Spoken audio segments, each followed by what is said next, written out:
Hey guys, welcome to another episode of Clan War School, and excuse me, and this was a really fun war. This was against a clan that had 3-star bases, anti-3-star bases, for a couple of their bases, and it was just some good practice for us, and we ended up getting the win, pretty decisive too. Um, so they did something weird. They let their town hall, like, early in the war, they used a lot of their Town Hall 10 attacks on our Town Hall 9s. Um, just 3-starring our top Town Hall 9s, but then they kind of failed to 3-star the bottom Town Hall 9s.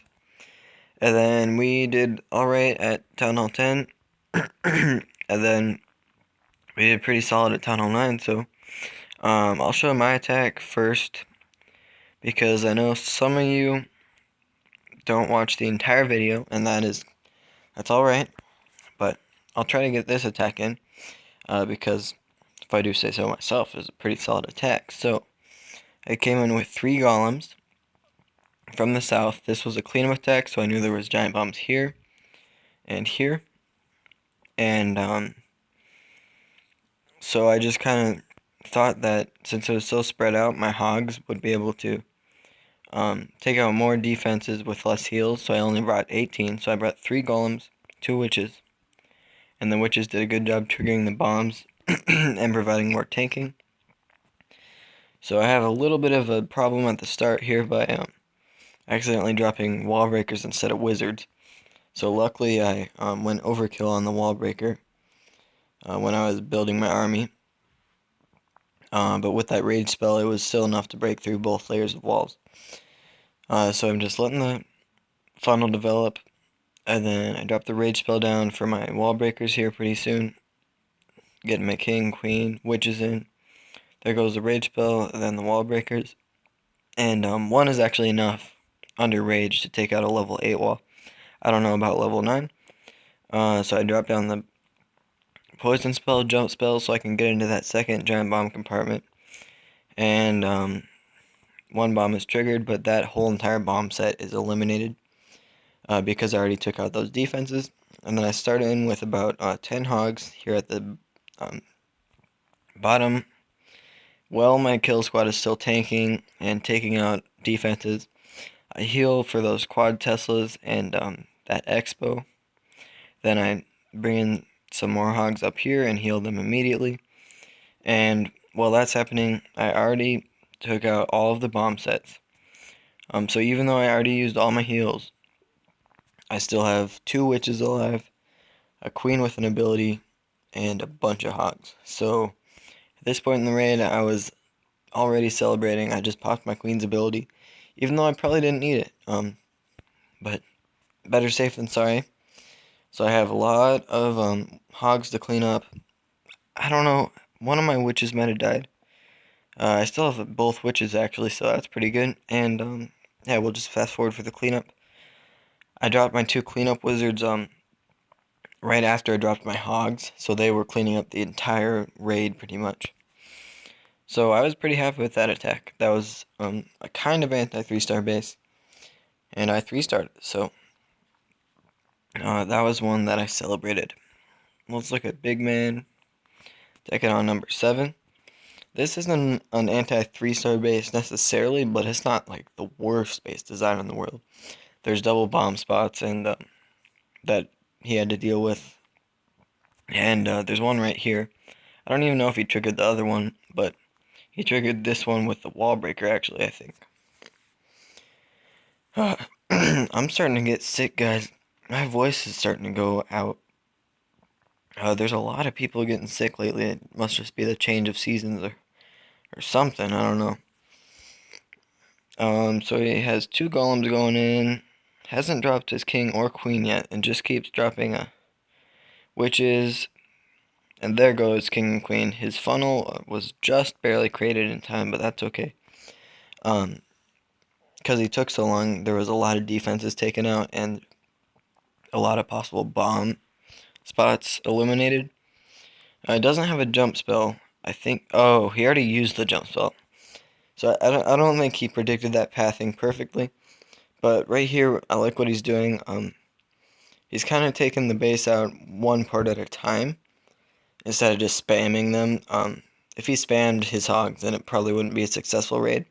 But that way, if there is a double giant bomb somewhere, he doesn't lose all of his hogs. And it just kind of, it's almost like back end loons. If all of his hogs died, he might have still been able to get the 3-star with his heroes. So there he triggers that double bomb set one at a time. And those hogs that got hit are still being healed up. So, good raid. Didn't save any wizards. I can't emphasize that enough, guys. You have to save wizards no matter how sure you are that you'll have enough time. But in his case, he did have enough time, and it was a good raid. So let's take a look at this one. Little Future taking on number 11. And this was a nice raid. I liked the back end loons. I failed a raid with back end loons. Well, I mean, I think I got a 2-star. But it was already 2-starred, so it's kind of a fail. But I only had like one archer tower left, and then my loons were free to take out the rest of the base. But that's just how it goes sometimes with those type of raid. So I'm actually surprised that he went with back end loons here because of this air defense. So that's a pretty bold move, and it worked out really well for him. So I'm glad to see that. Now jump spell in, those quad Teslas are gonna do some pretty major damage. Oh yeah, that's what he did. He just kind of didn't care about that air defense. He just went in with the loons to take out the ring of defenses there, and then let his queen and witches finish off the base. So that's definitely one way to do that. And then his king went around so the king can clean up the outside so that he doesn't run out of time. I'll fast forward a little bit because the queen's going to take a while to work through the core. Still has both of the abilities on his heroes up and at least one witch. Oh, that witch just died, but lots of skellies running around, lots of wizards, and nothing that can really hurt his heroes. It's a good attack by Lil. And let's move on after he cleans up the next couple buildings. Let's take a look at the last attack by Mike. So Mike attacked late in the war, and this was one of the only bases left. But this is a good base because it's an internet base. This is a good base to show you guys.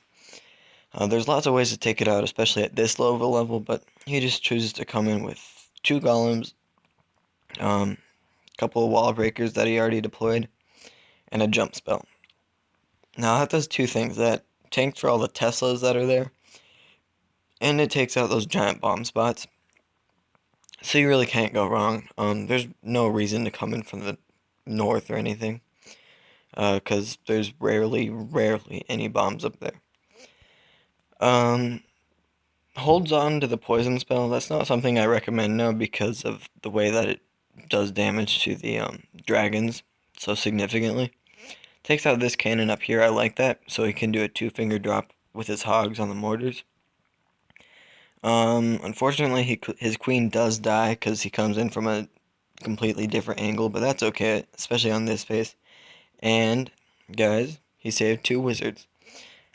Looks like he didn't deploy his clan castle, so he might have forgotten to deploy a clan castle golem. We'll see if he just holds on to that for the entire raid. But already, dropping his cleanup wizards. Great job. But yeah, he did forget his clan castle golem. Maybe that was planned, but I kind of doubt it, especially because he came in from the south with all the Teslas and stuff. I would have brought 3 golems too. But I'll just fast forward. As you see, those wizards are just doing work up there. That's great. I love to see that. And there's his full health golem.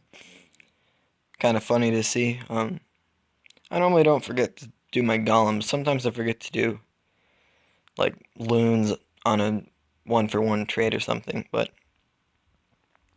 that's all I have for today. I hope you guys enjoyed. And yeah, have a good day.